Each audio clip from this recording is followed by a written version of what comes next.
నమస్తే, welcome to mid day debate. నేను శాలిని. గంటసేపు ఎడతెరిపి లేకుండా కురిసిన వర్షానికి బెంగళూరు నగరం అతలాకుతలమైంది.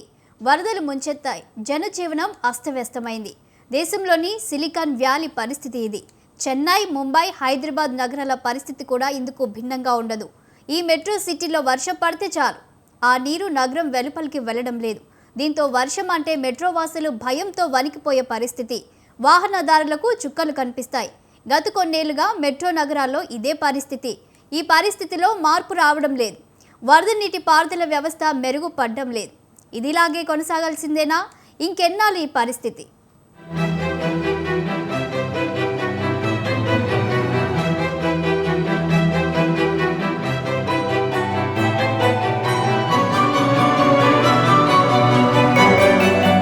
ఇక ఈ డిబేట్లో మనతో పాటు పాల్గొనేందుకు ముందుగా కాంగ్రెస్ నాయకులు వెంకట్ తేజావత్ గారు మనతో పాటు స్టూడియోలో ఉన్నారు. అలాగే మరి జూమ్లో విశ్లేషకులు మన్నెం కోటేశ్వరరావు గారు కూడా ఉన్నారు. వారితో మాట్లాడే ప్రయత్నం చేద్దాం. నమస్తే అండి. నమస్తే కోటేశ్వరరావు గారు. నమస్తే సార్, చెప్పండి. ఇప్పుడు మనం చూస్తూ ఉన్నాము, ఇక నైరుతి ఋతుపవనాలు ఇప్పటికే కేరళను తాకబోతున్నాయన్న వార్తలు వింటూ ఉన్నాము. నిన్న నైటు బెంగళూరు కూడా వర్షం పడి మొత్తం అతలాకుతలమైంది. అక్కడ నీరంతా కూడా మొత్తం రోడ్లపైకి వచ్చి చాలామంది అక్కడ మరణించడం కూడా జరిగింది. సో ఈ పరిస్థితులు ఒకవేళ తెలంగాణలో వస్తే ఏంటి? గత సంవత్సరంలోనే మనం చూసాం, ఖమ్మంలో కూడా చాలా వరదలు వచ్చి అక్కడ కూడా జనజీవనం అంతా అస్తవ్యస్తమైంది. ఇప్పుడు ప్రభుత్వం ముందస్తుగా ఎలాంటి చర్యలు తీసుకునే అవకాశం ఉంది అంటారు? మేడం, ముందుగా మీకు ప్యానెల్లో పెద్దలకు కోటేశ్వరరావు గారికి నమస్కారం. మేడం, ఇక్కడున్న ఆర్థిక కొలాప్షనెస్ ఏదైతే ఉందో దాన్ని అంచనా వేయడానికి కొంచెం ఇబ్బంది అవుతుంది హైదరాబాద్ మెట్రోపాలిటన్లో. కానీ అంతకంటే ఎక్కువ బెంగళూరు కంటే, చెన్నై కంటే ఎక్కువ విధ్వంసం కూడా ఇక్కడ జరుగుతుంది. మేడం, మీరు ఫర్ ఎగ్జాంపుల్ చూడండి, ప్రధానంగా నైరుతి ఋతుపవనాల ద్వారా బెంగళూరు కానీ, కేరళ కానీ, మన తెలంగాణ కానీ ఇక్కడ ఏది వర్షపాతం ఎక్కువ ఉంటుంది. ఈశాన్య ఋతుపవనాల ద్వారా చెన్నైలో ఎక్కువ వర్షపాతం ఉంటుంది. మేడం, అయితే హైదరాబాద్ విషయానికి వచ్చినప్పుడు దీనికి అంటే ఈ వర్షాలకు, ఈ వరదకు దీనికి ప్రధానమైన పరిష్కారం హైడ్రా. మేడం, కాంగ్రెస్ పార్టీ అధికారంలోకి వచ్చిన తర్వాత హైడ్రాని తీసుకురావడం వెనకాల ఒక వినూత్నమైన ఒక ఆలోచన విధానం ఉంది, ఒక భవిష్యత్తుతో కూడుకున్న ఆలోచన విధానం ఉంది. మేడం, దాన్ని అర్థం చేసుకోవడంలో కొంతవరకు ప్రతిపక్షాలు ఫెయిల్ అయినాయి. కొంతమంది ఇంటెలెక్చువల్ సలహాలు ప్రాపర్ వేలో ఉన్నప్పటికీ కూడా గవర్నమెంట్ దాన్ని ప్రాపర్ వేలో డిజైన్ చేయడానికి కొన్ని అడ్డంకులు కూడా సృష్టించబడడం జరుగుతుంది. మేడం, మీరు ఒకటి గమనించండి, హైదరాబాద్ సిటీలో కాంక్రీట్ స్ట్రక్చర్ ఎక్కువ ఉంటుంది. ఎంతలా ఉంటుందంటే ఇప్పుడు నీళ్ళు వస్తాయి మేడం, ఎక్కడొకటి ఇంకైనా పోవాలి, లేకపోతే దాని డ్రైనేజ్ సిస్టంలో ప్రాపర్ వేలో బయటకైనా వెళ్ళాలి. ఈ రెండు సాధ్యం కాదు. సాధ్యం కాకుండా ఉండకపోవడానికి ప్రధానమైన కారణం చెరువులను ఏది పూడ్చివేయటం, నాలాలను ఎంక్రోచ్ చేయడం. మరి వాటిని పునరుద్ధరణ చేయాలంటే కనీసం ఉన్న చెరువులైనా ప్రాపర్ వేలో కాపాడుకోవాలి. నీళ్ళని ఇంకాలి. మేడం, ఇప్పుడు ఒక చోట బోర్లు వేసినప్పుడు అక్కడ నీళ్ళు చెరువులో ఇంకితే అక్కడ భూగర్భ జలం పెరుగుతుంది, దాంతోపాటు వాటర్ స్టోరేజ్ ప్రాపర్ వేలో ఉంటుంది, వరదలను నియంత్రించడానికి అవకాశం ఉంటుంది. మేడం, సో ఇదంతా ఒక కోఆపరేటివ్ థింగ్స్. మేడం, ఇది దీని విషయంలో ప్రజల నుంచి ఒక ప్రాపర్ వేలో కోఆపరేషన్ వస్తున్నప్పటికీ కూడా అటు బీజేపీ కానీ, అటు బీఆర్ఎస్ కానీ దీని మీద రాజకీయం చేసే ప్రయత్నం చేస్తున్నాయి. మరి నేను చెప్పే ప్రయత్నం ఏం చేస్తున్నా అంటే మేడం, మీరు చూడండి, నైరుతి ఋతుపవనాలు వచ్చిన తర్వాత ఇప్పుడు సరే జూన్, జూలైలో కొంచెం తక్కువ మోస్తారులో ఉన్నప్పటికీ కూడా ఆగస్టు, సెప్టెంబర్, అక్టోబర్లో మాత్రం హైదరాబాద్లో నీళ్ళు అనేది చాలా ఓవర్గా ఆగిపోతాయి. మేడం, ఎంత ఓవర్గా ఆగిపోతాయంటే కనీసం అప్పటికప్పుడు ఒకేసారి క్యూములో నింబస్ అని చెప్పి కొన్ని క్లౌడ్స్ ఉంటాయి. మేడం, ఆ క్లౌడ్స్ ఒకేసారి హైదరాబాద్ పరిసర ప్రాంతంలో ఒకేసారి అది కుదమట్టంగా ఒకసారి ఉండిపోవడం వల్ల వర్షపాతం ఒకేసారి సడన్గా పడిపోతుంది. మేడం, ఒక గంట సేపు పడ్డా కూడా అంతా వరదమయం అయిపోతుంది. మేడం, దీన్ని పరిష్కారం దిశగా ఈరోజు కాంగ్రెస్ ప్రభుత్వం నిర్ణయం తీసుకుంటుంది. మీరు చూడండి, హైడ్రా కనుక ప్రాపర్ వేలో ఇనిషియేటివ్గా ఇట్లే కనుక వెళ్తే మాత్రం ఈ వరదలను నియంత్రించవచ్చు.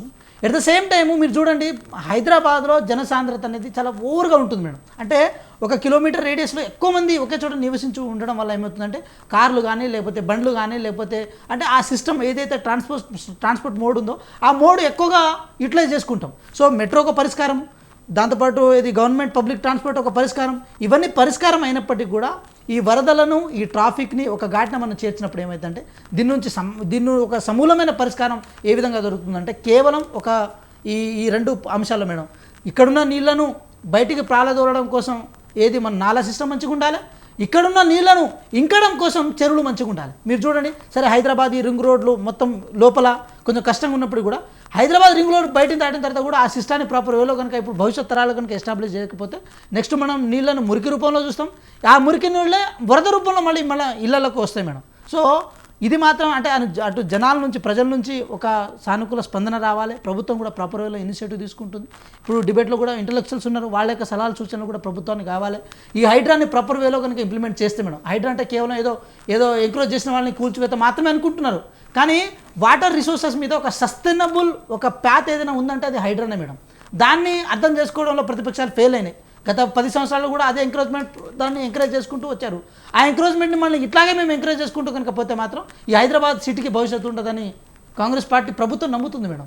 ఓకే, ఇక మనతో పాటు జూమ్లో డాక్టర్ నాగరత్నం గారు వాతావరణ శాఖ సంచాలకులు వారు కూడా జాయిన్ అవ్వడం జరిగింది. నమస్తే మేడం. మేడం అన్మ్యూట్లో ఉన్నారు, ఒకసారి చూసుకోండి. నమస్కారం మేడం చెప్పండి, ఇక నైరుతి ఋతుపవనాలు ఇప్పటికే కేరళను తాకబోతున్నాయనే వార్తలను మనం వింటూ ఉన్నాము. అంటే వాతావరణంలో మార్పులు ఏ విధంగా ఉన్నాయనుకోవచ్చు మేడం? యాక్చువల్లీ ఇప్పుడు ఏవైతే ఉన్నాయో విండ్ స్పీడ్స్ అవి అక్రాస్ ది ఈక్వేటోరియల్ ఫ్లో కానీ అండమాన్ నికోబార్ బే ఆఫ్ బెంగాల్ విండ్స్, అట్లాగే చూసుకుంటే అరేబియా సముద్రంలో ఉన్నటువంటి విండ్స్, ఇవన్నీ కూడా కండిషన్స్ ఫేవరబుల్గా వస్తున్నాయి. రానున్న 4-5 రోజుల్లో అవి మరింత తీవ్రత చెందే అవకాశాలు కనిపిస్తున్నాయి. సో ఇవన్నీ వార్టిసెస్ అవి కూడా ఫామ్ అయ్యి కొన్ని రీజియన్స్లోని వర్షాలు పడే అవకాశాలు ఉన్నాయి కేరళలో. సో అందుకని 4-5 డేస్లో అవి చేరే అవకాశాలు కనిపిస్తున్నాయి. అంటే జూన్ ఫస్ట్ వీక్లో ఆ విధంగా నైరుతి పవనాలు వస్తూ ఉంటాయి భారతదేశానికి. ఈసారి ముందుగానే వస్తున్నాయి. మరి వర్షపాతము ఏ విధంగా ఉంటుంది? ఇది రైతులకు ఎంతవరకు ఉపయోగపడుతుంది అనుకోవచ్చు? ప్రస్తుతానికి చూసుకుంటే ఏప్రిల్ 15కి అట్లా రిలీజ్ చేసినటువంటి ఈ లార్జ్ స్కేల్ ఫోర్కాస్ట్ ఏదైతే ఉందో లాంగ్ రేంజ్ ఫోర్కాస్ట్, ఆ లాంగ్ రేంజ్ ఫోర్కాస్ట్ ప్రకారంగా మనకు తెలంగాణ కానీ అట్లాగా ఆల్ ఇండియా వైజ్ కానీ 105% రెయిన్ఫాల్ అది పడే అవకాశాలు ఉన్నాయి. అట్లాగే +or-5 మోడల్ ఎర్రర్ తోటి ఉండే అవకాశాలు ఉన్నాయి. సో ఈసారి వర్షాలు అవి కూడా ఒక నెల అటు ఇటు, actually all the months in season ఒకేలాగా పడవు. ప్రతి ఏడాది వేరియేషన్స్ అవి ఉంటాయి, ఇంటర్ సీజనల్ వేరియబిలిటీ అని, ఇంటర్ యాన్యువల్ వేరియబిలిటీ అని. సో ఈసారి చూసుకుంటే మొత్తానికి 100% పైనే వర్షం అనేది కొంచెం కురిసే అవకాశాలు కనిపిస్తున్నాయి ఆల్ ఇండియా వైజ్.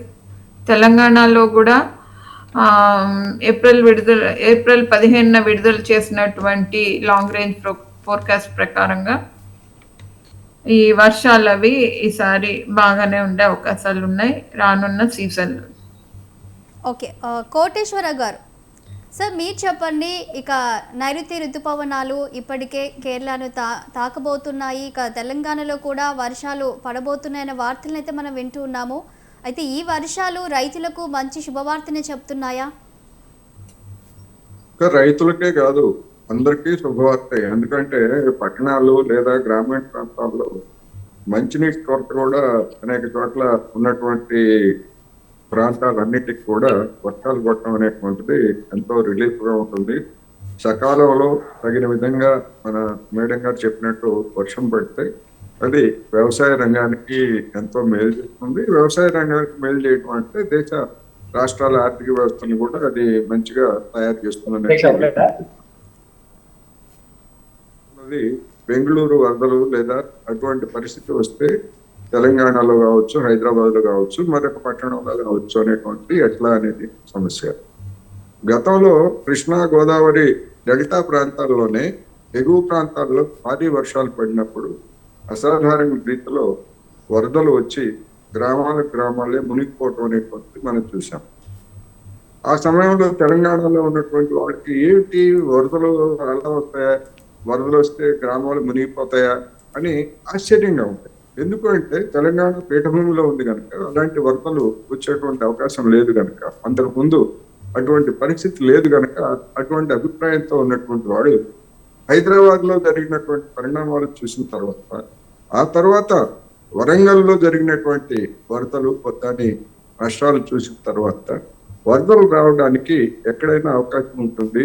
మారినటువంటి జీవన పరిస్థితులు లేదా భౌతికంగా ఆయా ప్రాంతాల్లో వచ్చినటువంటి పరిస్థితులు అనేది స్పష్టమైంది. హైదరాబాద్కి సంబంధించి మనం మాట్లాడుకోవాల్సి వస్తే తీవ్రమైనటువంటి నిర్లక్ష్యం, గతంలో అధికారంలో ఏ పార్టీ ఉందని కాదు, తెలుగుదేశం ఉన్నా, కాంగ్రెస్ ఉన్నా, బీఆర్ఎస్ ఉన్నా, ఇప్పుడు రేవంత్ రెడ్డి సర్కార్ ఉన్నా కానీ తీవ్రమైనటువంటి నిర్లక్ష్యం, బాధ్యతారాహిత్యం, ఇంకా చెప్పాలంటే 2 సంవత్సరాలు అవుతా ఉంది. 2 వర్షపు సీజన్లు వచ్చిన తర్వాత ఇప్పుడున్నటువంటి రేవంత్ రెడ్డి సర్కారు హైదరాబాద్లో వరదలు వస్తే ఏం చేయాలి, గతంలో మాదిరి అనేక ప్రాంతాలు మునిగిపోతే ఏం చేయాలి అనేటువంటి అంశాన్ని ఆ రంగానికి చెందినటువంటి నిపుణులతో కానీ లేదా ఇతర సంస్థల వారితో కానీ ఎప్పుడైనా ఒక్క సమీక్ష సమావేశం అయినా పెట్టారా అంటే పెట్టలేదు అనేది నేను స్పష్టంగా చెప్పదలుచుకున్నాను. హైదరాబాద్లో వరదల నివారణకు ఎప్పుడో బీఆర్ఎస్ పాలన మొదటి సంవత్సరాల్లోనే జేఎన్టీయూ వాళ్ళు ఒక 5,000 కోట్ల రూపాయలతోటి, ఆనాడు ఉన్నటువంటి అంచనాల ప్రకారం ఒక 5,000 కోట్ల రూపాయలతోటి ఒక ప్రణాళికను తయారు చేసి ఆ ప్రణాళికల ప్రకారం ఆక్రమించినటువంటి నాళాలన్నింటినీ క్లియర్ చేయాలి అనేటువంటి అనేకమైనటువంటి సూచనలు చేశారు. చేస్తే దాన్ని మున్సిపల్ శాఖ మంత్రిగా ఉన్నటువంటి షాడో సీఎంగా ఉన్నట్టు పనిచేసినటువంటి కేటీఆర్ పక్కన పెట్టేశారు. ఏమైందో తెలియదు, తర్వాత దాన్ని పట్టించుకున్న పాపాన పోలేదు. పోనీ రేవంత్ రెడ్డి గారు ఏమన్నా పట్టించుకున్నారా అంటే అది కూడా లేదు. ఇప్పుడు మన వెంకట్ గారు చెప్తున్నారు హైదరాబాద్ హైడ్రా జిందా తిల్స్మత్ లాగా చెప్తున్నారు తప్ప, సర్వరోగ నివారణ జిందా తిల్స్మత్ లాగా చెప్తున్నారు తప్ప హైడ్రా అనేటువంటి దాన్ని వరదల నివారణ కోసం పెట్టారా, లేకపోతే ఆక్రమాలు లేదా వాటిని క్రమబద్ధీకరించడానికి లేదా వాటిని తొలగించడానికి పెట్టారా? హైదరాబాద్ లో వరదల నివారణకు తీసుకున్నటువంటి నిర్దిష్టమైనటువంటి చర్య ఒక్కటంటే ఒక్కట్లేదు. గతంలో మాదిరి లేదా ఇప్పుడు బెంగళూరులో మాదిరి కనుక అసాధారణమైనటువంటి రీతిలో వర్షం పడితే అసలు మ్యాప్లు ఇచ్చారండి, మన ఇదిగో ఈ ప్రాంతాలు మునిగిపోతాయి, అందువల్ల ఈ ప్రాంతాల్లో మీరు కాలనీలను అంగీకరించవద్దు, లేదా కాలనీలు కనుక ఇక్కడ నివాస ప్రాంతాలు కనుక ఇచ్చేట్లయితే ఇవన్నీ మునిగిపోతాయి. మ్యాప్లన్నీ ఉన్నాయి. నాయకులకి శ్రద్ధ లేక తప్ప గతంలో ఇచ్చినటువంటి శాటిలైట్ మ్యాప్స్ అన్నీ ఉన్నాయి. కావాలంటే వాటన్నిటిని కూడా దుమ్ము దులిపి ఎక్కడ మ్యాప్స్ ఉన్నాయి, ఎక్కడ అక్రమంగా అటువంటి గృహాలకి లేదా నివాస ప్రాంతాలకు అనుమతి ఇచ్చారు, అవన్నీ ఎట్లా తగలడుతున్నాయి అనేటువంటి విషయాలన్నీ ఎవరికన్నా శ్రద్ధ ఉంటే చూసుకోవచ్చు. అందుకని వరదలు వచ్చినప్పుడు హడావుడి పట్టడం, ఏదో అది చేస్తాం ఇది చేస్తామని చెప్పడం. వరదలు అయిపోయిన తర్వాత ఇంక వరదలు అయిపోయాయి కదా, ఇంక ఇప్పుడు దాని గురించి పెద్ద పట్టించుకోవాల్సిన ఇంకొక ఏడాది కాలం ఉంది. ఈ విధంగా ప్రతి సంవత్సరం నిర్లక్ష్యం. ఇప్పటికీ నేను చెప్తున్నా, హైదరాబాద్ లో వరదల నివారణకి ఈ ప్రభుత్వం దగ్గర ఎలాంటి తాత్కాలికమైనది కానీ లేదా శాశ్వతమైనది కానీ నివారణ చర్యలు లేవు. ఇప్పుడు రేపు ఎల్లుండో వర్షాలు రాబోతున్నాయి, ఇంకా వారం 10 రోజుల్లో, లేదా ఇప్పుడు పడుతున్నాయి. ఇంతవరకు హైదరాబాద్ సిటీలో మురుగు కాలువల్లో ఉన్నటువంటి మట్టిని కూడా తీసేయలేదు. డ్రైనేజ్ లో ఉన్నటువంటి పొంగి పొరుతున్నాయి మొత్తంగా, ఇంకా ఎక్కడ చూసినా అవే ఉన్నాయి. మరి ఇటువంటి వాళ్ళు నగరాన్ని వరదల నుంచి కాపాడుతాము, దానికి హైడ్రా ఉందంటే ఎట్లా నమ్మాలి? ఓకే సార్, దీని గురించి మనం మళ్ళీ చర్చిద్దాం. ఇప్పుడు జూమ్లో మనతో పాటు ప్రొఫెసర్ సుందరరామయ్య గారు, పర్యావరణవేత్త, వారు కూడా జాయిన్ అయ్యారు. నమస్తే సార్. సుందరరామయ్య గారు చెప్పండి, ఇప్పుడు ఋతుపవనాలు అయితే ఇక ఒక 1 వీక్లో తాకబోతున్నాయి అన్నట్లు మనం చూస్తున్నాం భారతదేశాన్ని. అయితే ఇక్కడ మనం ఒక విషయాన్ని గమనించాలి. ప్రతి సంవత్సరం వచ్చే మార్పులను చూస్తే మీరు ఏం చెబుతూ ఉంటారు? ఒకవైపు చెట్లను నరికివేయడం, అడవులను కొట్టివేయడం అనేది ఎక్కువ జరుగుతుంది. ఈ కాంక్రీట్ జంగల్ ద్వారా కూడా తుఫాన్లు ఇలా వచ్చినప్పుడు చాలా చోట్ల చెట్లు పడిపోవడాలు ఇలాంటివి మనం చూస్తున్నాం.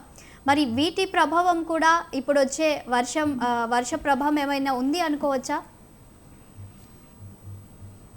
ప్రస్తుతానికి మనం వర్షాభావ పరిస్థితుల నుంచి కొద్దిగా గట్టెక్కుతున్నామనో లేకపోతే వర్షాభావ పరిస్థితుల్లోకి వెళుతున్నామని అనే ఊహాగానాల్లో ఉన్నాం తల్లి. వాస్తవానికి ఇప్పుడు చెట్ల సంఖ్య తగ్గిపోయింది. అనేక రకాలైన ఎన్విరాన్మెంట్ అంటే పరిస్థితులు అన్ని కూడా కాంక్రీట్ జంగిల్ అయిపోయింది. అంటే జంగిల్ అంటే మనకు పూర్వం ఏంటంటే అనేక వృక్ష సముదాయాన్ని జంగిల్ అంటాం. ఇప్పుడు సిటీస్ లోకి వచ్చేసరికి మేజర్ గా అన్ని బిల్డింగ్స్ అయిపోయినాయి, కాంక్రీట్ జంగిల్ అయిపోయింది. ఈ కాంక్రీట్ లో ఎక్కడ కూడా మట్టి అనేది కానీ, భూమి యొక్క పొరలు కానీ, నీరు ఇంకటం కానీ, నీరు తీసుకునే పరిధి కానీ అక్కడ లేదు. సార్ ఇప్పుడు రావు గారు చెప్పినట్టు వాటర్ అబ్జార్ప్షన్ అనేది జరిగితే ఎర్త్ అనేది పర్ఫెక్ట్ గా తనకు తానుగా ఎర్త్ ఒక కన్సాలిడేటెడ్ మెటీరియల్ గా మనకి మిగులుతుంది. దాని నుంచి అనేక రకాలైన ఉపయోగాలు కూడా మనం ఉన్న వనరులను ఉపయోగించుకోవచ్చు. ప్రస్తుతానికి ఇప్పుడు ఆ ఎర్త్ సాయిల్స్ అనేవి పర్టికులర్ గా వాటర్ తోటి కనెక్ట్ అయ్యేదానికే లేదు. ఇప్పుడు మెట్రో పిల్లర్ సైడ్ దగ్గర నుంచి ఎక్కడికక్కడే ఓన్లీ మెట్రో పిల్లర్ వాటరే మనం ఎంత లాట్ ఆఫ్ వాటర్ ను మనం సేవ్ చేసుకోవచ్చు. కానీ అవి కూడా ఇప్పుడు ఏం చేస్తాం, వాటి నుంచి బహిర్గతంగా దూరంగా తీసుకెళ్లి ఎక్కడెక్కడో పడేస్తాం. వాటిని కూడా ఏదన్నా నిర్జన ప్రదేశాల్లోనో జనమైన ప్రదేశాల్లోనో ఎక్కడన్నా స్టోరేజ్ చేసే కెపాసిటీ మనం చేసుకోవచ్చు. 100% water storage, water stability, water యొక్క యాక్టివిటీ వీటన్నిటిని దాచిపెట్టుకునే పరిస్థితి మనం చేస్తే రాబోయే తరాలకి కొంచెం నీటి మీద అవగాహన అనేది పెరుగుతుంది. వారికి నీటి యొక్క ఆవశ్యకతను కూడా తీర్చే పరిస్థితి పెరుగుతుంది. ఇప్పుడు ప్రస్తుతం పెరుగుతున్న వాతావరణ పరిస్థితుల్లో ఒక పక్క మనం కనుక చూస్తే ఇటు రాజస్థాన్ సైడ్ ఏమో దారుణంగా ఎండ వేడి అదిరిపోయే పరిస్థితి. నిన్న మొన్నటి 2 days వరకు మనకు కూడా అదే పరిస్థితి ఉంది. లాస్ట్ 4-5 days నుంచి కొంచెం తెలంగాణలో కొంచెం వర్షాలు ఒక 1 week నుంచి కూడా కొద్దిగా నమోదవుతున్నాయి. ఈ మధ్య సైక్లోన్ డిప్రెషన్ ఏదో ఫామ్ అయిపోయి లాస్ట్ 2-3 days నుంచి ఆంధ్రాలో కూడా అక్కడక్కడ వర్షాలు పడుతున్నాయి. వర్షాలు పడటం అనేది ఒక ఆధారితమైన పరిస్థితి అయితే ఇది డిప్రెషన్ వచ్చినప్పుడు మాత్రమే కొన్ని ప్రాంతాలకి ఉపయోగపడుతుంది. డిప్రెషన్ రాని ప్రదేశంలో ఏమీ ఉపయోగం లేదు. ప్రస్తుతం బెంగళూరు పరిస్థితి కూడా చాలా దారుణంగా ఉంది. వర్షాలు కొంచెం బాగా ఎక్కువైపోయినాయి. ఎక్కడికక్కడ వాటర్ స్టాగ్నేట్ అయిపోయింది. వాటర్ ఎటువంటి డెలివరీ సిస్టమ్ పర్ఫెక్ట్ గా లేదు, కెనాల్ సిస్టమ్ పర్ఫెక్ట్ గా లేదు. వీటిని అంటే మనం నగరం అనేది, నగర పరివారం అనేది అభివృద్ధి పదంలోకి వెళుతుంది అని చెప్పుకుంటున్నాం మనం. వాస్తవానికి నగరం అంటే అభివృద్ధికి ప్రణాళికకి ఒక సంకేతం కింద మనం చూపిస్తున్నాం. కానీ ఎక్కడ అభివృద్ధి ఉన్నది వాళ్ళ ప్రస్తుతానికి? ఎక్కడ మురుగు అక్కడే ఉంది, ఎక్కడ సీజనల్ ఎఫెక్ట్స్ అక్కడే ఉన్నాయి. మురుగు పెరిగిపోతే దోమలు పెరుగుతాయి, ఈగలు పెరుగుతాయి, హెల్త్ డిస్టర్బెన్స్ అయిపోతుంది. ప్రజలకి ఇది వరమా శాపమా అనేది కూడా అర్థం కాని పరిస్థితిలో ప్రస్తుతానికి ప్రజలందరూ కూడా విసిపోయి ఉన్నారు. ఎండలు వస్తేనేమో అయ్యో గ్లోబల్ వార్మింగ్ పెరిగిపోయింది, ఎన్విరాన్మెంట్ ఎఫెక్ట్ పెరిగిపోయింది, తర్వాత చెట్లు తగ్గిపోయినాయి, ఆక్సిజన్ తగ్గిపోయింది. మొన్న ఎండాకాలం వరకు కూడా బ్రీతింగ్ ఇష్యూస్ చాలా మందికి ఇబ్బంది పడ్డారు చాలా మంది. ఈ ఎండాకాలం అయిపోయి కొద్దిగా చల్లబడింది అనుకోగానే కొద్ది వర్షం పడగానే ఎక్కడికక్కడే కొంటల్లో నీళ్లు, అవన్నీ కూడా మురిగిపోయే ప్రదేశాలు, వాటితోటి స్టాగ్నేటెడ్ మెటీరియల్, ప్రీవియస్ లో ఉన్న స్టాగ్నేట్ అంతా రోడ్డు ఎక్కడం, ఆ మురుగు ప్రదేశాలని చెత్త చెదారాలతో నిండి ఉన్నదంతా కూడా అనేక రకాల డిస్టర్బెన్సెస్, బ్యాక్టీరియాస్ తోటి, ఫంక్షనేషన్ తోటి ఎయిర్ యాంబియంట్ అంతా కూడా పొల్యూట్ అయిపోవడం, ఆహార పదార్థాలు పొల్యూట్ అయిపోవడం, దానివల్ల అనారోగ్యాలు రావడం, ఇవన్నీ సీజనల్ డిసీజెస్ కిందకి. పర్యావరణానికి పట్ల అవగాహన లేక మనుషులకి ఇది సీజనల్ డిసీజ్ అనే ఒక అలవాటు అయిపోయింది. ఈ సీజనల్ పొజిషన్ ని మనం ఎందుకు దూరం చేసుకోకూడదు? ప్రభుత్వాలు దీని మీద ఏమైనా సాధికారత, ఏదైనా సాధించే పరిజ్ఞానం ఉన్నదా లేదా అనేది ఇప్పటికీ కూడా ఒక సంక్లిష్టమైన క్వశ్చన్ మార్క్ గా పడి ఉన్నదని నేను భావిస్తున్నాను. ఓకే, నాగరత్నం గారు మీరు చెప్పండి. మనము గత సంవత్సరము అలాగే ఈ సంవత్సరాన్ని కనుక పోలిస్తే గత సంవత్సరంలో ఎండల తీవ్రత మార్చి నుంచి మే వరకు కూడా 45 degrees వరకు క్రాస్ అయింది. ఢిల్లీలో అయితే ఇంకా 50 వరకు క్రాస్ అయింది. కానీ ఈసారి కూడా అదే ఎండలు ఉంటాయి అని అనుకున్నారు. కానీ మార్చిలో కొంచెం ఎండ ఉన్నప్పటికీ కూడా ఇప్పుడు చూస్తే మధ్య మధ్యలో అక్కడక్కడ వర్షాలు పడడం కొన్ని ప్రాంతాల్లో అలా కొంచెం ప్రజలకు ఉపశమనం కలిగినట్లు అవుతుంది. ఈసారి త్వరగా వర్షపాతం నమోదు కాబోతుంది అని అంటే ఎక్కడ మార్పులు జరిగాయి అనుకోవచ్చు? యాక్చువల్లీ ఇది అంతా కూడా క్లైమేట్లోకి వస్తుంది, క్లైమేట్ రిలేటెడ్ అనమాట. యాక్చువల్లీ లాస్ట్ ఇయర్ చూస్తే ఇయర్ కన్నా కొంచెం ఎండలు అవి ఎక్కువగానే ఉన్నాయి compare to past 20 years 30 years. But ఈ ఇయర్ చూస్తే నార్మల్ అతి సమీపంలోనే నమోదవుతూ వస్తున్నాయి. బిగినింగ్ నుండి కూడా మార్చ్ ఏప్రిల్లో కొంచెం 3 days we have seen heat wave days, but they are not so much graceful. But మేలో కూడా actually accordingly we have to get some abnormal temperatures, but Telangana could not see that type of temperatures. అట్లాంటి temperatures ఏమీ record కాలేదు. So ఇప్పుడు కేరళ తీరాన్ని తాగితే కొంచెం energy అది డైవర్ట్ అవుతుంది. సో లాస్ట్ వీక్లో we are expecting some high temperatures above normal. But however చూసుకున్నట్లయితే మనకు ఈసారి మేలోని లాస్ట్ ఇయర్ కన్నా కూడా తక్కువ టెంపరేచర్స్ నమోదవటం జరిగింది. ఓకే. అంటే ఈ ఇప్పుడు ఇలా ముందుగానే ఋతుపవనాలు రావడాన్ని మనం ఎలా చూడొచ్చు అంటారు? యాక్చువల్లీ ఏంటంటే ఈ స్ట్రెంగ్త్ ఆఫ్ ది విండ్స్ ఏవైతే ఉన్నాయో క్రాస్ ఈక్వటోరియల్ ఫ్లో కానీ, అట్లాగే ఈ విండ్స్ యొక్క సొమాలి జెట్ అనేది ఉంటుంది, ట్రాపికల్ ఈస్టర్లీ జెట్ అనేది ఉంటుంది అప్పర్ లెవెల్లోని. సో ఇవి జెట్స్ ఏంటి అంటే విండ్ స్పీడ్స్ అవి కూడా తొందరగానే చేరుతున్నాయి. సో అవి కండిషన్స్ అవి ఫేవరబుల్గా ముందనే వచ్చేస్తున్నాయి అన్నమాట. సో ఇవన్నీ కూడా ఈ ఓషన్లో ఉన్నటువంటి ఇంపాక్ట్స్ ద్వారా ఇవన్నీ మార్పులు జరుగుతూ ఉంటాయి. It may B La Niña due to La Nina conditions still going on. So ఇవన్నీ కూడా వాటి యొక్క ప్రభావాల వల్ల ఇటువంటి కండిషన్స్ అవి ఫేవరబుల్గా కనపడుతూ ఉండటం, రేపు చూస్తే ఇంకొక ఉపరితల ఆవర్తనం అరేబియా సముద్రంలో కూడా ఫామ్ అవుతూ ఉండటం, 22కి అది మరింత తీవ్రత చెంది actually that is going to become low pressure అల్పపీడనంగా కూడా బలపడే అవకాశాలు ఉన్నాయి. సో ఇట్లా ఈ అన్ని ఫీచర్స్ ఉండటం వల్ల కేరళ తీరాన్ని కూడా వాటర్సీస్ అవి కూడా ఫామ్ అవుతూ ఉండటం, వర్షాలు అవి 24-25కి కురుస్తూ ఉండటం వల్ల ఇట్లాంటి సిచ్యువేషన్ అది వస్తుంది. సో 24-25కి పైన అప్పర్ లెవెల్లో ఉన్నటువంటి విండ్స్ కూడా స్ట్రెంగ్తన్ అవుతున్నాయి. సో మాన్సూన్ యాక్టివిటీ అనేది కొంచెం 5-6 డేస్ ముందే 4-5 డేస్ ముందే వస్తుంది. వెంకట్ గారు చెప్పండి, ఇప్పుడు కోటేశ్వరరావు గారు అంటున్నారు గత సంవత్సరంలో కూడా ఖమ్మంలో ఎంతగానో వరదలు వచ్చి ప్రజలు తీవ్రంగా నష్టపోయారు. మరి ఇప్పుడు హైడ్రాన్ తీసుకొచ్చినప్పటికీ కూడా ఇంతవరకు ప్రభుత్వం నుంచి ముందస్తు ఎలాంటి చర్యలు లేవని వాళ్ళు అంటున్నారు. దీనిపై మీరేమంటారు? ఇప్పటికే మనం చూస్తున్నాము బెంగళూరులో ఒక్కరోజు వర్షంకే అతలాకుతలం అవుతాయి. ఇప్పుడు హైదరాబాద్లో ఒకవేళ వర్షం పడితే ఈ 2-3 రోజుల్లో కూడా వర్షాలు ఉన్నాయనే వార్త మనం వింటూ ఉన్నాం. మరి ఇలాంటి పరిస్థితుల్లో ఒకవేళ ఫ్లడ్స్ లాంటివి వస్తే ఏంటి పరిస్థితి? మేడం అయితే విషయం ఏంటంటే, సరే పెద్దలు చెప్పిన లెక్క ప్రకారం అయితే సడన్గా ఏదైనా ఏమంటారు కలామిటీ రూపంలో డిజాస్టర్ వస్తే మాత్రం దాన్ని మనం సడన్గా ఆపడానికి ఉండదు మేడం. సరే ఫ్రీగా మనం ఏదైనా ప్రికాషన్ తీసుకోవాల్సి వస్తే తీసుకోవచ్చు, కానీ కొన్ని విషయాలు మన చేతిలో ఉంటాయి మేడం. మీరు చూడండి, కోటి కంటే ఎక్కువ జనాభా ఉన్న హైదరాబాద్కి ఎంతవరకు డిస్ట్రిబ్యూటర్ సిస్టమ్ ఉండాలి, కెనాల్ సిస్టమ్ కానీ ఇంకేదైనా చెరువుల సిస్టమ్ కానీ. మీరు చూడండి, కేవలం మూసి ద్వారా మాత్రమే ప్రాపర్ వేలో బయటికి నీళ్లు పోతాయి మేడం. మీరు బాగా వర్షం పడ్డప్పుడు కూడా ఇంత వర్షపు నీళ్ళు ఒకేసారి మూసి ద్వారా పోతే మాత్రం ఆ మూసి ఏదైతే పరిహార ప్రాంతం ఉందో అది మొత్తం కొట్టుకుపోయే పరిస్థితి ఉంటుంది. కానీ అట్లా పోదు మేడం, కేవలం మురికి నీళ్ళు మాత్రమే పోతే అది కూడా స్లోగా పోతుంది. అంటే ఈ నీళ్ళు మొత్తం ఎడిపోతున్నట్టు, అంటే ప్రాపర్ ఛానల్ సిస్టమ్ లేదు, దానికి ఒక సీవేజ్ ట్రీట్మెంట్ ప్రాపర్ వేలో లేదు, దానికి ఒక కారిడార్ సిస్టమ్ ఒకటి ఏర్పాటు చేయలేదు. అంటే ఎక్కడికక్కడ అస్తవ్యస్తంగా అతలాకుతలంగా ఉన్న పరిస్థితులు ఉండే. సో కాంగ్రెస్ ప్రభుత్వం రాగానే మొదటగా చేసిన ప్రయత్నం ఏముందంటే మేడం, మీరు చూడండి, ఒకసారి కోకపేట కానీ లేకపోతే గచ్చిబౌలి లాంటి ప్రాంతాలకు వెళ్ళినప్పుడు ఒకసారి హైరేజ్ అపార్ట్మెంట్స్ ఉంటాయి మేడం. అక్కడ అంటే వాళ్ళ వాటర్ రిసోర్సెస్ అంటే వాళ్ళకి వాటర్ రిసోర్సెస్ ఉండాలి, అంత పెద్ద ఎత్తుకు నీళ్లు వెళ్ళగలగాలి. అంటే ఒక అపార్ట్మెంట్లో దాదాపు ఒక ఊరు ఎంత ఉంటారో అంత ఉంటారు మేడం. అక్కడ ప్రతి ఇంటికి ఒక కారు ఉంటుంది, వాళ్ళకు బైకులు ఉంటాయి, దాంతోపాటు అంత తగ్గట్టు వాటర్ ఉండాలి. అంతే ఇదంతా మేనేజ్ చేయాలంటే ఎంతవరకు సిస్టమేటిక్గా ఉండాలని చాలా ఇంపార్టెంట్ మేడం.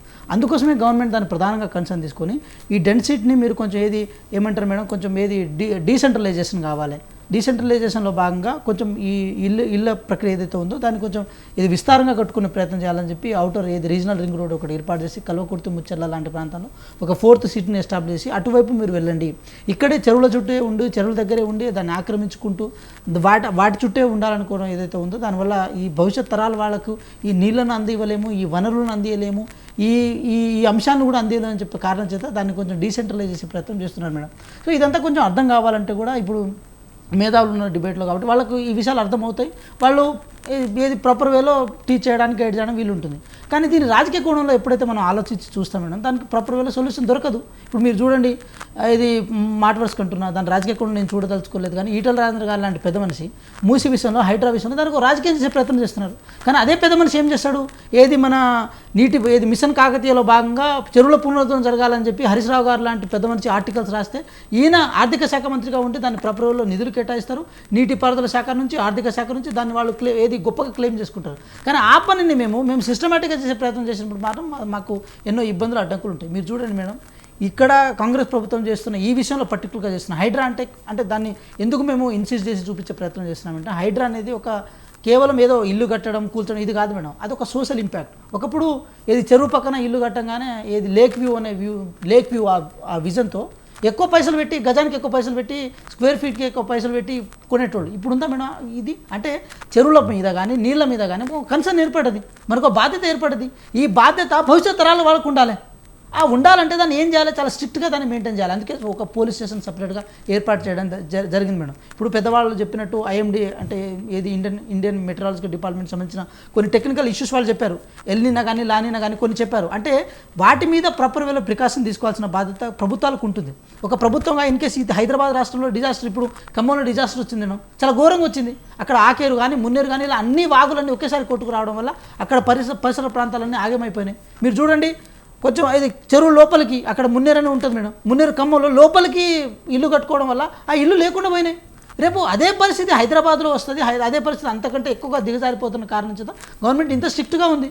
కాబట్టి రేపు ఇంకా మీరు చూడండి, ఆగస్టు కానీ సెప్టెంబర్లో కానీ అంతకంటే ఎక్కువ వరదలు వచ్చే ఛాన్సెస్ ఉన్నాయి. మేడం గారు చెప్పిన లెక్క ప్రకారం లానినా నడుస్తుందని అంటున్నారు. లానినా అంటే కొంచెం వర్షాభావం ఎక్కువ ఉంటుంది, అంటే వర్షం ఎక్కువ పడుతుంది. ఒకవేళ వరదలు వస్తే కనుక ఇప్పుడు ప్రభుత్వం ఏ విధంగా మరి ప్రజలను కాపాడే అవకాశం ఉందంటారు? మేడం మీరు చూడండి, అంటే కొన్ని ప్రికాషనరీ మెజర్మెంట్స్ ఏదైతే ఉన్నాయో అది ఏ గవర్నమెంట్ అయినా చేస్తుంది, చేయాల్సిందే. కానీ ఫ్యూచరిస్టిక్ బేస్లో చేయాల్సిన వస్తున్నప్పుడు మాత్రం 100% చెరువుల పునరుద్ధరణ జరగాల్సిందే. నాలాలను ఎంకరేజ్ కాకుండా చూడాల్సిందే. ఈ రెండు ప్రాపర్ వేలో జరిగినప్పుడు ఏమైందంటే నీళ్లు మన దగ్గర ఆగకూడదు కదా మేడం. ఇప్పుడు మొత్తం కాంక్రీట్ స్ట్రక్చర్ ఏర్పడింది, నీళ్లు పెనిట్రేట్ అవ్వడానికి ఛాన్స్ లేదు. లేనప్పుడు ఏం చేయాలి, ఎక్కడో చెరువు దగ్గరనో 4 రూపాయలు బయటికి వెళ్ళాల్సిన అవసరం ఉంటుంది. ఇది ప్రభుత్వం చేయొచ్చు కదా, ప్రభుత్వం చేస్తుంది, చేయబోతుంది. సో దాన్ని ప్రతిపక్షాలుగా కొన్ని పార్టీలు దీన్ని సహకరించే ప్రయత్నం కనుక చేస్తే 100% హైదరాబాద్ని వరదల నుంచి రిలీఫ్ ఇవ్వడానికి అవకాశం ఉంటుంది. కానీ అలా రిలీఫ్ ఇవ్వడానికి అవకాశం తీసుకోరు. బండ్లు పోతే బండ్లు ఇస్తాం, ఏది సైకిల్ పోతే సైకిల్ ఇస్తాం అని చెప్పి దాన్ని రాంగ్ వేలో క్లెయిమ్ చేసుకునే ప్రయత్నం చేస్తున్నారు. అది కాదు మేడం ఈ ప్రజలకు కావాల్సింది అంటే రిలీఫ్ కావాలి. ఆ రిలీఫ్ ఫ్యూచరిస్టిక్ బేస్లో కనుక ఇస్తే మాత్రం హైదరాబాద్ ప్రజలకు ఒక మంచి దిశానిర్దేశం ఇచ్చినట్టు ఉంటుంది మేడం. రైట్. కోటేశ్వర గారు మీరేమంటారు? వెంకట్ గారు చేసినటువంటి వ్యాఖ్యలను మీరు ఎలా చూస్తారు? ఇప్పుడు హైడ్రాని ఎవరు వ్యతిరేకించలేదు, ఓకే, లేదా హైడ్రా చేసినటువంటి ఎక్సెస్ ని మాత్రం వ్యతిరేకించారు. అటువంటి బాధితులకి పేదవాళ్ళకి న్యాయం చేకూర్చమని చెప్పారు తప్ప హైడ్రాని ఎవరు వ్యతిరేకించలేదు. అదేవిధంగా మూసీ ప్రక్షాళన దాన్ని కూడా ఇన్ ప్రిన్సిపల్ కానీ ఏ విధంగా కానీ ఎవరు వ్యతిరేకించలేదు. నా పాయింట్ ఒకటే, హైడ్రా వేరు, మూసీ ప్రక్షాళన వేరు. హైదరాబాద్ నగరంలో వరదలకు కారణమైనటువంటి నాలాలని పునరుద్ధరించడానికి రేవంత్ రెడ్డి సర్కారు తీసుకున్నటువంటి నిర్దిష్టమైనటువంటి చర్యలు ఏమిటి ఎప్పుడైనా చర్చించారా?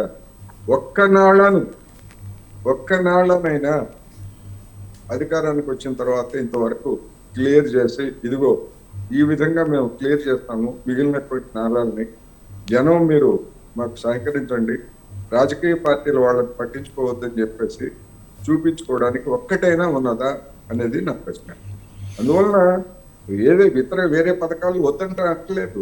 మూసి ప్రక్షాళన చేయండి, హైడ్రాన్ పెట్టి అక్రమాలని అడ్డుకోండి, కానీ హైదరాబాద్ లో మునిగిపోకుండా మీరు సమగ్రమైనటువంటి ప్రణాళిక ఏమిటి అనేటువంటి నా ప్రశ్న. అయితే ఇంకొక రెండో అంశం నేను చెప్పదలుచుకుంటే, అసలు కేంద్ర ప్రభుత్వానికి కూడా ఎందుకంటే ఒక రాజధాని కాదు, చెన్నై వరదలకు మునిగిపోయింది, భోపాల్ వరదలకు మునిగిపోయింది, ముంబైలో వరదలు వచ్చాయి, అనేకమైనటువంటి నగరాల్లో నగరీకరణ విస్తరణ కారణంగా సరైనటువంటి ప్రణాళిక లేని కారణంగా వరదలు వస్తూ ఉంటే ఇలాంటి వాటిని నివారించడానికి ఒక సమగ్రమైనటువంటి పట్టణ ప్రణాళికను కేంద్ర ప్రభుత్వము అన్ని రాష్ట్రాలతోటి సంప్రదించి రూపొందించేందుకు కేంద్రంలో ఉన్నటువంటి పాలకులు ఎవరైనా కావచ్చు, మన్మోహన్ సింగ్ కావచ్చు, లేదా నరేంద్ర మోడీ గారు కావచ్చు, వాజ్పేయి గారు, ఎవరైనా సరే, ఇంతవరకు ఎవరైనా ఒక నిర్దిష్టమైనటువంటి పర్యావరణవేత్తలు ఉన్నారు, లేకపోతే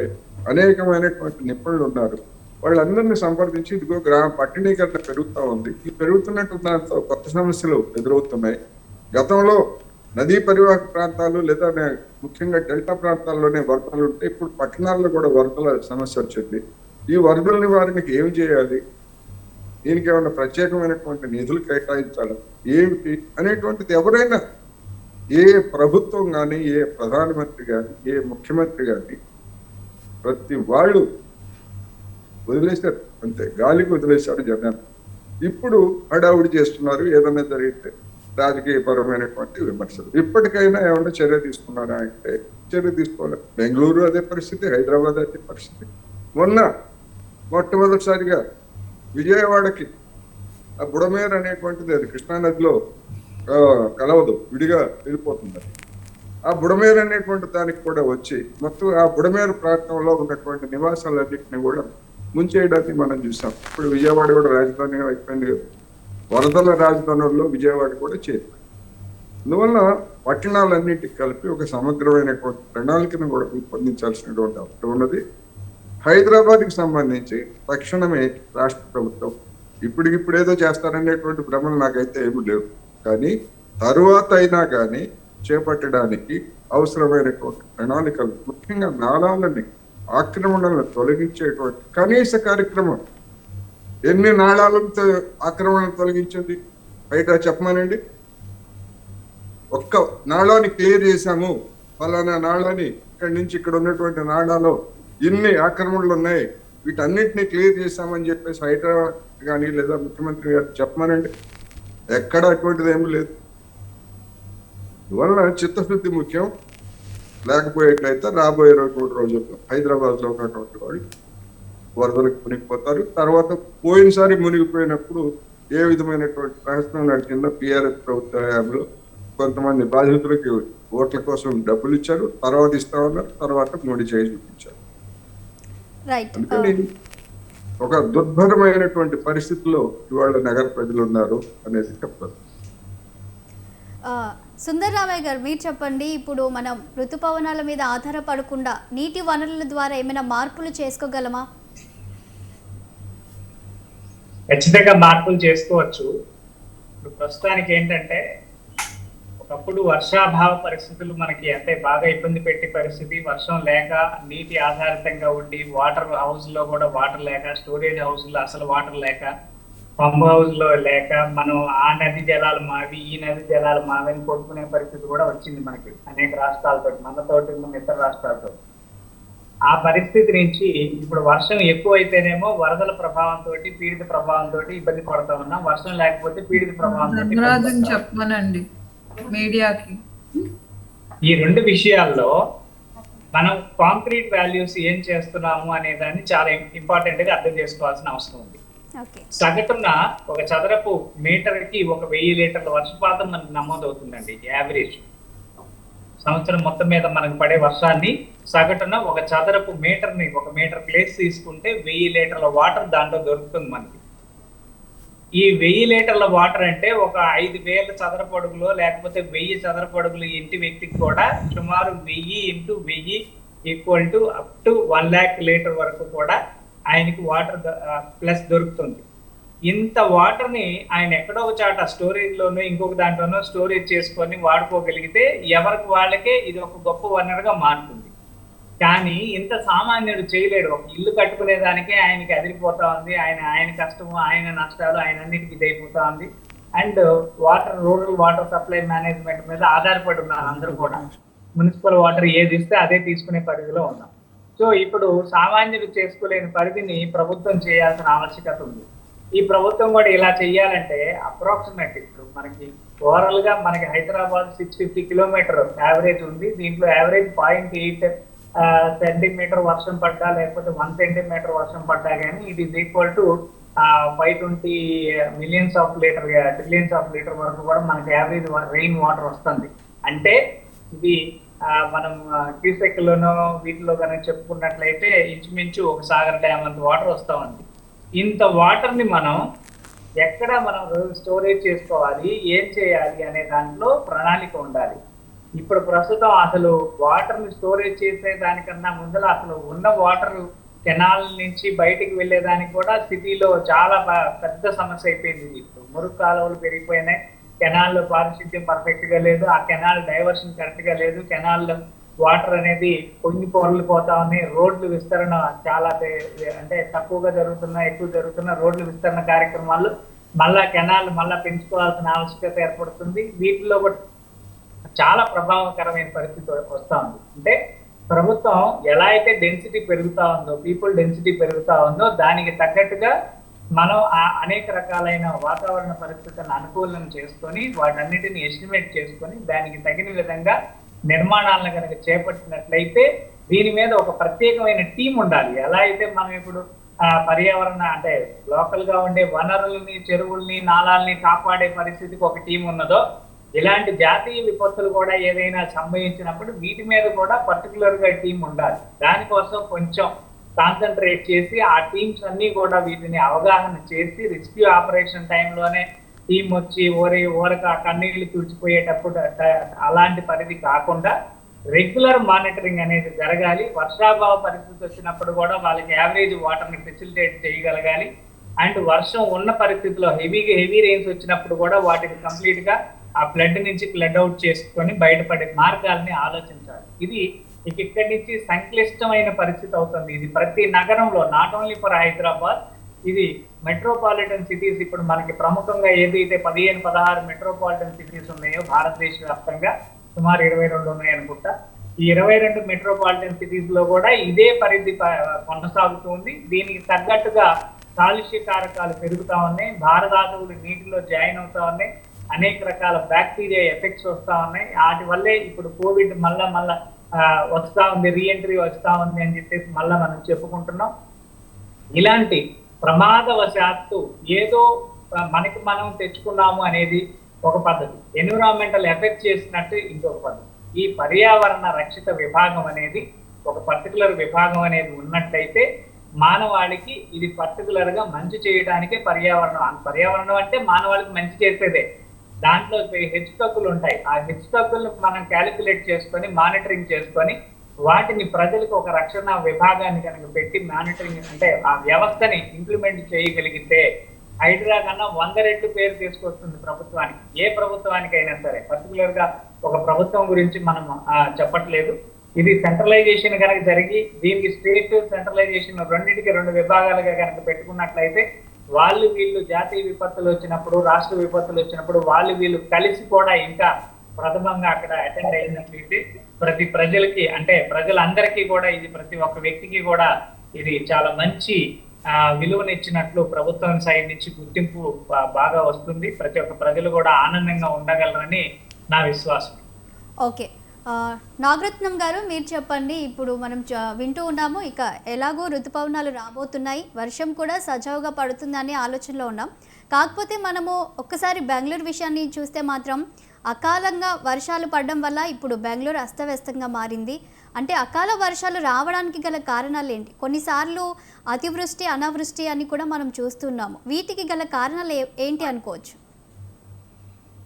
యాక్చువల్లీ సమ్మర్ సీజన్లో ఎప్పుడు కూడా థండర్స్టార్మ్ యాక్టివిటీ ఉంటుంది. సో ఈవినింగ్ అయ్యేసరికి అంటే ఉరుముల మెరుపులతో కూడినటువంటి వర్షం, అవి మీరు అకాల వర్షం అనుకోవచ్చు, అదర్వైజ్ ఎనీవే. బట్ సమ్మర్ సీజన్లో అవి మనకి ఈవినింగ్ కానీ ఆఫ్టర్నూన్ 3 PM నుండి మార్నింగ్ ఎర్లీ అవర్స్ వరకు కూడా వర్షం వచ్చే ఛాన్స్ ఉంటుంది.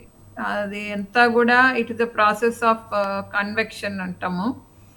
అదేంటి అంటే ల్యాండ్ అండ్ సీ బ్రీజ్ వల్ల అట్లాంటి సిచ్యువేషన్స్ వస్తూ ఉంటాయి. సముద్రంలో ఉన్నటువంటి ద్రోణుల ప్రభావం వల్ల, అట్లాగే ఈ ఉపరితల ఆవర్తన ప్రభావం వల్ల, అల్పపీడన ప్రభావాల వల్ల ద్రోణి అది మనకి బే ఆఫ్ బెంగాల్ నుంచి కర్ణాటక వరకు వెళ్ళడం, రాయలసీమ వరకు వెళ్ళడం, ఇట్లాంటి సిచ్యువేషన్స్ అవి ఉండినప్పుడు థండర్స్టార్మ్ యాక్టివిటీ అది ఎక్కువగా ఉంటుంది. సో ఈవినింగ్ అయ్యేసరికి ఆ వేడి ఏదైతే ఉంటుందో అది లైట్గా ఉండటం వల్ల ఈ ఎయిర్ అంతా కూడా రైజ్ అవుతుంది, కన్వర్జెన్స్ వస్తుంది ఆ జోన్లోని. కన్వర్జెన్స్ అది వచ్చినప్పుడు మాయిశ్చర్ కానీ దానికి తాకినట్లయితే, ఎక్కువ మాయిశ్చర్ శాతం ఉంటే కనుక మనకి వెట్ స్పెల్స్ ఎక్కువగా ఉంటాయి. అట్లాగే మాయిశ్చర్ తక్కువగా ఉంటే కనుక థండర్స్టార్మ్ యాక్టివిటీ అది వీక్గా ఉంటుంది. అట్లాగే ఈ థండర్స్టార్మ్ యాక్టివిటీ మనకి క్లౌడ్స్ అవి ఎక్కువగా ఉంటాయి కాబట్టి అందులోని ఉన్న పాజిటివ్ ఎనర్జీ, నెగిటివ్ ఎనర్జీ ఒక క్లౌడ్ టు ఒక క్లౌడ్ తాకటం వల్ల మనకి అక్కడ లైట్నింగ్ ప్రాసెస్ అది జరుగుతుంది, క్లౌడ్ టు క్లౌడ్. అట్లాగే చూసుకుంటే విత్ ఇన్ ద క్లౌడ్ కూడా ఈ ఎనర్జీ ఎప్పుడైతే సాచురేషన్ లెవెల్కి రీచ్ అవుతుందో ఈ పాజిటివ్ ఛార్జ్ వెళ్ళి నెగిటివ్ ఛార్జ్తో తాకడం వల్ల డౌన్ డ్రాఫ్ట్స్ అంటే వెళ్ళేటప్పుడు మాయిశ్చర్ రైజ్ అవుతుంది, క్లౌడ్ ఫామ్ అవుతుంది. But once the cloud gets matured and it's ready to rain, అక్కడ ఉన్న positive energy negative with in the cloud కూడా ఒకటికొకటి తాకటం వల్ల, కొలిజన్ అవుతూ ఉండటం వల్ల ఇట్లాంటి విత్ ఇన్ ద క్లౌడ్ ప్రాసెస్లో కూడా మనకు లైట్నింగ్స్ వస్తాయి. సో అవి with in the cloud to cloud అనేది డేంజర్ కాదు, ఎందుకంటే అది అప్పర్ లెవెల్స్లో అవుతుంది కాబట్టి. బట్ ఎప్పుడైతే ఆ పాజిటివ్ ఎనర్జీ వచ్చి నేల మీద ఉన్నటువంటి నెగిటివ్ ఎనర్జీతో తాకుతుందో అప్పుడు మనకు ఆ థర్డ్ ప్రాసెస్ అనేది డేంజరస్. ఎందుకంటే మెరుపులు ఏవైతే ఉన్నాయో అవి మనకి అవి నేల మీద పడుతూ ఉండటం, అట్లాంటి సిచ్యువేషన్లో ఆ నేల మీద అంతా కూడా ఫైర్ బాల్స్ లాగా అవి కిందకి రావటం అట్లాంటివి జరుగుతూ ఉంటాయి. సో అదంతా కూడా ఎలక్ట్రిఫికేషన్ ప్రాసెస్లో, అట్మాస్ఫియరిక్ ఎలక్ట్రిఫికేషన్ ప్రాసెస్లో ఒకటి.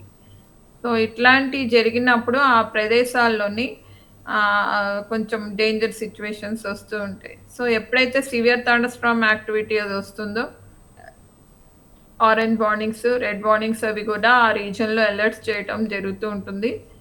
సో ఇప్పుడు ఈ సిచ్యువేషన్స్ అవి కూడా ఈ సమ్మర్ సీజన్లో కామన్. అవి ఈవినింగ్ టైం, ఆఫ్టర్నూన్ ఎక్కువగా ఉంటుంది ఫ్రీక్వెన్సీ, నైట్ కూడా ఫ్రీక్వెన్సీ సెకండరీ, తెల్లవారుజామున కూడా it's the third step off frequency. So ఇట్లాగా బంగాళాఖాతం దగ్గరలో ఉంది కాబట్టి మాయిశ్చర్ అది బాగా వస్తుంది కాబట్టి it takes nearly 6 to 7 hours. So అవి రైజ్ అయ్యి వచ్చేసరికి అర్లీ అవర్స్లో జరుగుతుంది. మేడం ఇక్కడ మనం ఇంకొక విషయాన్ని కూడా చూడొచ్చు. ఇప్పుడు తెలుగు రాష్ట్రాల్లో మనం ప్రతి సంవత్సరం చూస్తున్నాము ఏదో ఒక ప్రాంతంలో వరదలు రావడం, ఫ్లడ్స్ రావడం. అలాగే చెన్నై, ముంబై, హైదరాబాద్ ఏదో ఒక ప్రాంతంలో లాస్ట్ టైము ఓల్డ్ సిటీలో కూడా వరదలు రావడం. ఇలా వరదలు రావడానికి కారణాలు ఏంటి? దీనికి ఏమైనా పరిష్కారం ఉండాలి అంటే ఏం చేయాలంటారు? హెవీ రెయిన్ఫాల్స్ మాన్సూన్ సీజన్స్లో వచ్చినప్పుడు హెవీ రెయిన్ఫాల్స్ అవి వస్తే కనుక ఈ లో ప్రెషర్స్ అవి ఫామ్ అవడం వల్ల, డిప్రెషన్స్ అవి ఫామ్ అవడం వల్ల ఆ రీజన్ అంతా కూడా సాయిల్ కెపాసిటీ తగ్గుతుంది, మాయిశ్చర్ ఇంకడానికి, వాటర్ అది ఇంకడానికి. అప్పుడు ఫ్లడ్స్ వస్తాయి ఆ ఏరియాలో, ఫ్లాష్ ఫ్లడ్స్ వస్తాయి ఎక్కువగా. ఫ్లాష్ ఫ్లడ్స్ వచ్చినప్పుడు ఆ వాటర్ అనేది వేరే ఏరియాలోకి వెళ్ళే స్కోప్ లేకపోవడం వల్ల ఆ ఏరియా అంతా కూడా ఈ ఫ్లడ్స్ తోటి కొన్ని డేస్ వరకు ఉండిపోతుంది. అట్లా కాకుండా సరైన డ్రైనేజ్ సిస్టమ్ ఉండి వాటర్ని విడుదల చేసేది ఉంటే కనుక అప్పుడు తక్కువ ఉంటుంది. అట్లా కాకుండా నేచురల్గా ఏమవుతుందంటే ఒక్కొక్కసారి మన మహారాష్ట్రలో అక్కడ కూడా బాగా రెయిన్స్ పడతాయి, కొండ ఘాట్ ఏరియాస్లో. అక్కడ ఆ వాటర్ అంతా కూడా it comes through Godavari river and flows from one dam to other dam. ఆ డ్యామ్ నిండిపోయినప్పుడు ఇంకో డ్యామ్కి వెయిన్ గంగా నుంచి అప్పర్ గోదావరి నుంచి middle Godavari to lower Godavari అట్లా ఫ్లో అయ్యి వస్తూ ఉంటుంది. అంతేకాకుండా ఒక్కొక్కసారి లోవర్ కృష్ణ బేసిన్లో కూడా ఎక్కువగా కూడా రెయిన్స్ పడతాయి, మున్నేరు, మూసి ఇవన్నీ కూడా. అదంతా కూడా మన సదర్న్ తెలంగాణ రీజన్లోకి ఇంపాక్ట్స్ ఉంటాయి. సో ఇట్లాంటివి ఇంపాక్ట్స్ ఏంటి, వర్షాలు ఎక్కువ వచ్చినప్పుడు ఏ ఫ్లో ఎక్కడి నుంచి వస్తుంది అనేది సెంట్రల్ వాటర్ కమిషన్తో కూడా కూర్చొని చర్చిస్తే ఇవన్నీ కూడా సాల్వ్ అయ్యే ఛాన్సెస్ ఉంటాయి. It's only not the part of meteorology అనేది only to give the forecast for rains, ఎప్పుడు ఎట్లా పడుతూ ఉంటాయి అనేది. So this is also vast subject meteorology అనేది. So how to mitigate this activities అనేది disaster management authority in the national level, అలాగే state disaster management authorities తోటి link ఉంది. So whatever the disaster that is related to this natural calamities అవన్నీ కూడా వాళ్ళతోటి ప్రతి year కూడా ప్రణాళికలు రూపొందిస్తూ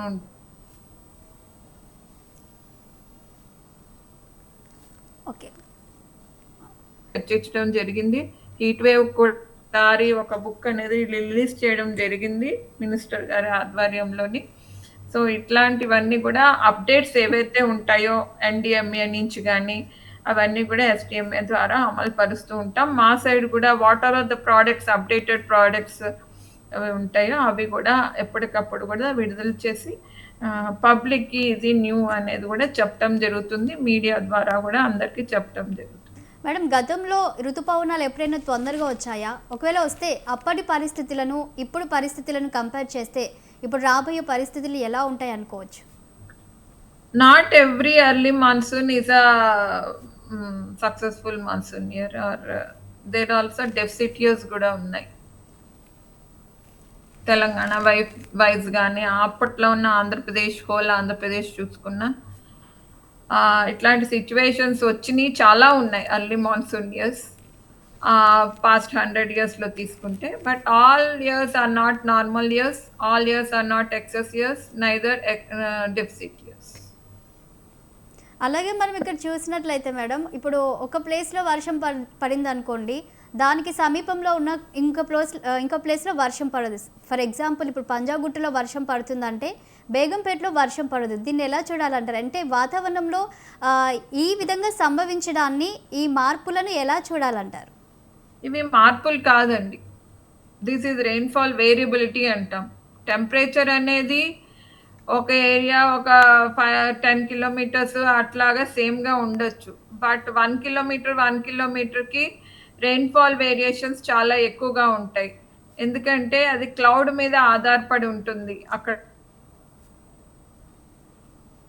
క్లౌడ్ ఎక్కడైతే మూమెంట్ ఉంటుందో ఆ క్లౌడ్ యొక్క ఇంటెన్సిటీని బట్టి, ఆ క్లౌడ్ యొక్క హైట్ని బట్టి, దాన్ని బట్టి అక్కడ వర్షపాతం ఎక్కువ ఉంటుంది. ఇప్పుడు చూసుకుంటే బంజారా హిల్స్లో it may rain heavy, but in Begumpet it may rain only moderate rains. Or old సిటీలో it may rain very heavy rain like 12 centimeters, 13 centimeters, like a cloud burst overnight. But when you come to Begumpet area, it may rain only 5 to 6 centimeters. This depends on how the cloud is stagnant. ఆ ఏరియాలో ఎంతవరకు stagnant అయి ఉండిపోయింది, moment ఎట్లా ఉంది, స్లోగా move అవుతుందా, ఫాస్ట్గా మూవ్ అవుతుందా, ఏ వైపు మూవ్ అవుతుంది, సో విండ్ డైరెక్షన్ ఎట్లా ఉంది, ఎంతవరకు ఈస్టర్లీ విండ్స్ ఉన్నాయి, మాయిశ్చర్ అనేది ఏ ఏరియాలో ఎక్కువ ఉంది. సో దిస్ రెయిన్ఫాల్ వేరియబిలిటీ అనేది చాలా ఎక్కువ, ఈ ప్లేస్ టు ప్లేస్ ఎక్కువగా ఉంటుంది. బట్ మన టెంపరేచర్స్ అవి చూసుకుంటే అట్లా ఉండదు. Temperature is less variable compare to rainfall. Madam, రాష్ట్రంలో ఆటోమేటిక్ వెదర్ స్టేషన్లు ఎన్ని ఉన్నాయి? ఇంకా వాటి సంఖ్య పెంచే అవకాశం ఉందంటారా? Okay, it's a good question.